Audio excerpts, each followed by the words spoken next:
বর্ডারে হত্যা করে এবং মিসাইল টেস্ট করে তারা যা বোঝাতে চায় যে তারা বাংলাদেশকে সিকিমের উদাহরণ দিতে চায়। বাংলাদেশের স্বাধীনতা সার্বভৌমত্বের প্রতীক আমাদের পতাকার উপরে গিয়ে তারা গেরুয়া পতাকা লাগিয়েছে, ভারতের ওই হিন্দুত্ববাদী পতাকা লাগিয়েছে। তারা চিন্তা করুন, শুধু 5 আগস্টের পরবর্তী সময়ে না, বাংলাদেশে এমন একটা অবস্থা ছিল হিন্দুত্ববাদীদের আগ্রাসনের কারণে বাংলাদেশের চট্টগ্রামে একটা জায়গায় সেখানে বাংলাদেশের পতাকা ঝুলছিল, বাংলাদেশের পতাকা পতপত করে উঠছিল। সেই বাংলাদেশের স্বাধীনতা সার্বভৌমত্বের প্রতীক আমাদের পতাকার উপরে গিয়ে তারা গেরুয়া পতাকা লাগিয়েছে, ভারতের ওই হিন্দুত্ববাদী পতাকা লাগিয়েছে।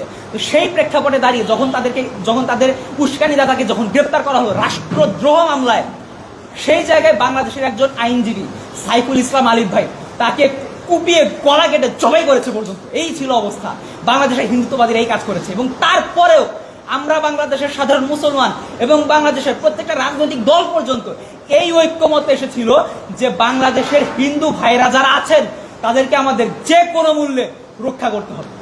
বাংলাদেশের ওই সময় একদম সুপ্রিম পর্যায় থেকে শুরু করে সর্বোচ্চ ইনফিরিয়র পর্যায় পর্যন্ত সকল মুসলমান, বাংলাদেশের সকল সাধারণ মানুষ সেই সময়ে বাংলাদেশের হিন্দুদের উপর যেন একটা আক্রমণ না হয় সেটার জন্য তারা প্রতিবাদ করেছে, তারা চেষ্টা করেছে। এই ছিল আমাদের অবদান। বাংলাদেশ থেকে ওই ভারতের ওই যারা বাংলাদেশের দিকে তাকিয়ে নাটক করে, ভারতের মিডিয়া যারা বাংলাদেশের দিকে তাকিয়ে নাটক বানায় যে বাংলাদেশে হচ্ছে হিন্দুরা নির্যাতিত, তারা বাংলাদেশের এই ঘটনাগুলো একটু মনে করুক, বাংলাদেশের অবস্থাগুলো একটু মনে করুক যে বাংলাদেশ কোন পর্যায়ে দেশ, বাংলাদেশের মানুষ কতটা অসাম্প্রদায়িক এবং আন্তরিক, একটু মনে করুক।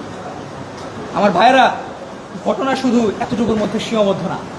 ভারত এই কাজগুলো করেছে এবং এখনো করে যাচ্ছে। তারা শুধু এনজয় করে নাই, এমনকি আপনি চিন্তা করেন যে কিছুদিন আগে তারা কি করেছে, আমাদের সীমান্তবর্তী এলাকায় তারা মিসাইল টেস্ট করেছে। পূর্ববর্তী সময় এরকম উদাহরণ খুব কমই দেখা গিয়েছে। তারা মিসাইল টেস্ট করেছে, তারা হচ্ছে গিয়া যে বর্ডার কিলিং করেছে। বর্ডার কিলিং আমাদের বাংলাদেশ রাষ্ট্রের জন্মের পর থেকে তারা করে আসছে, এখনো করেছে। তো এইগুলোর মাধ্যমে তারা আসলে কি বোঝাতে চায় জানেন? সীমান্ত যদি তারা মিসাইল টেস্ট করতে চায় তাদের বর্ডারের মধ্যে তারা করতে পারে, ওকে অসুবিধা নাই, বিশেষ একটা আমরা কোনো কিছু বলবো না। কিন্তু তারা এর মাধ্যমে যা বোঝাতে চায়, বর্ডারে হত্যা করে এবং মিসাইল টেস্ট করে তারা যা বোঝাতে চায় যে তারা বাংলাদেশকে সিকিমের উদাহরণ দিতে চায়, তারা বাংলাদেশকে হায়দ্রাবাদের কথা মনে করিয়ে দিতে চায়, তারা বাংলাদেশকে গোয়ার কথা মনে করে দিতে চায়।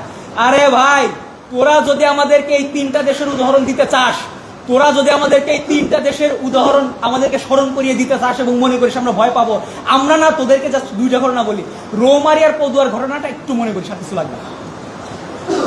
আমার ভাইয়েরা, এখন এই পর্যায়ে এসে আমাদের কথা কিছু বলি। এখন আমাদের মধ্যে অনেকে প্রশ্ন করতে পারেন যে তাহলে আমরা বাংলাদেশ হিসেবে কি করতে পারি, আমাদের কি কিছুই করার নাই? আচ্ছা, এইখানে আর একটা কথা বলি যে আমাদের মধ্যে কেউ আমাদেরকে ভয় দেখা, আমাদেরকে ইনফিরিয়রিটি কমপ্লেক্সে সর্বোচ্চ পর্যায়ে ডুবিয়ে রাখার জন্য, আমাদেরকে সর্বোচ্চ ইনসিকিউর করার জন্য তারা আমাদেরকে বলে কি বাংলাদেশ তো একটা ছোট দেশ, খুবই ছোট্ট একটা দেশ, ভারতের সাথে কি মারামারি করে পারবে? আরে ভাই, বাংলাদেশ একটা স্বাধীন সার্বভৌম রাষ্ট্র। এই কথা যারা বলে তারা বাংলাদেশের স্বাধীনতার সার্বভৌমত্বকে ছোট করে দেয়, তারা বাংলাদেশের স্বাধীনতার সার্বভৌমত্ব বিশ্বাস করে না। আপনারা চিন্তা করেন, আজ আমাদেরকে এটা বলা হচ্ছে না